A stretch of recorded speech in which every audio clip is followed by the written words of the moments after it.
Friends, welcome to my channel. आज मी कॉलेजला जाणार आहे आणि आपला व्लॉग देखील कॉलेजच्या संदर्भात असणार आहे. जर तुम्हाला हा व्लॉग आवडल्यास लाईक करा आणि फॉलो देखील करा.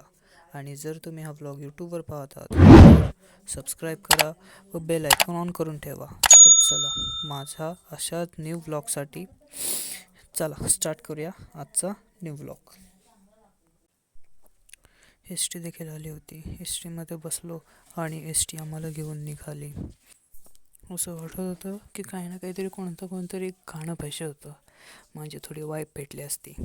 पण चला, काही नाही. एस टीतून प्रवास करताना असं एकदम मस्त वाटत होतं, कारण सकाळची थंडी, दुपारचा उन्हाळा, म्हणजे एकदम मिडियम तापमान होतं, थंडी पण उन्हाळा पण.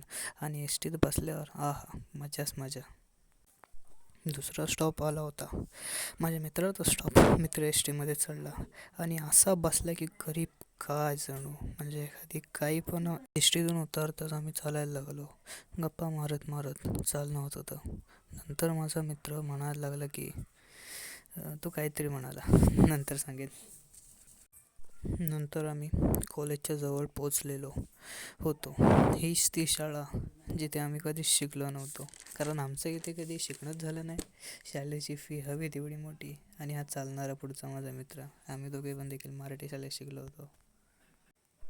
तुम्हाला सांगायचं राहून गेलं ना, मित्र काय म्हणालेला तो म्हणत होता की भावा, तू एवढे व्हिडिओज करतोयस, मग व्लॉगिंग का नाही करत? तर मी त्याला म्हणालो, अरे भावा, करू ब्लॉगिंग, पण आता त्याला काय माहिती, ब्लॉगिंग चालू केलं आहे पण याचं कोण बघतच नाही, कोण लाईकच करत नाही, तर सांगायचं कसं? तर माझ्या ब्लॉगिंगला 10 किंवा 15 किंवा 20 तरी लाईक्स आले तर सर्वांना सांगू शकतो ना आपण ब्लॉगिंग करतोय.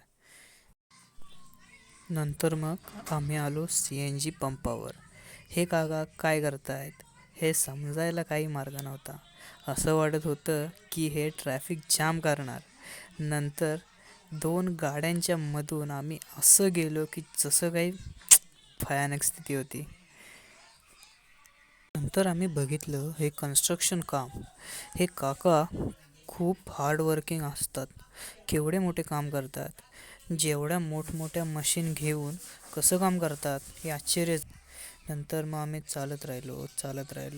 नंतर बघत राहिलो की काम कसं चालू आहे. असं वाटतंय की एक नंबर हे सोपं असणार, पण त्यांनाच माहिती की हे केवढं कठीण असेल. आता हेच काका जे सामान लोड वरती पोचतात, यांच्या किती जीवाला धोका असून देखील कसं सामानवर पोचवत असतील. नंतर आम्ही पोचलो कॉलेजला. हे पाहू शकता आमचं कॉलेज. नंतर कॉलेजचा मित्र भेटला, त्यासोबत जरा चर्चा केली की कॉलेजला जायचं म्हणजे लेक्चरला बसायचं की नाही. नंतर मग विचार करता करता काय समजलं नाही. मग नंतर पण हे बघा, कॉलेजच्या जिथे उभं आहे तिकडचं ग्राउंड, ॲज अ बॅकग्राऊंड, तर तुम्ही कमेंटमध्ये सांगू शकता की हे कोणत्या कॉलेजला आहोत आम्ही, कोणत्या कॉलेजला लेक्चर झाल्यावर सर्व लेक्चर करून मित्रांना टाटा बाय बाय बोलून मी आलो एस टी स्टँडला. चालता चालता असं वाटत होतं की वाळवंटात चालतोय. केवढं ते ऊन. स्टँडला आले लागलेल्या गाड्यांचे दर्शन घेतले आणि एस टी पाहिली. यानंतरचे व्हिडिओ शॉर्ट्स करता आले नाही, कारण बॅटरी उतरली होती, मोबाईलची पण आणि माझी पण.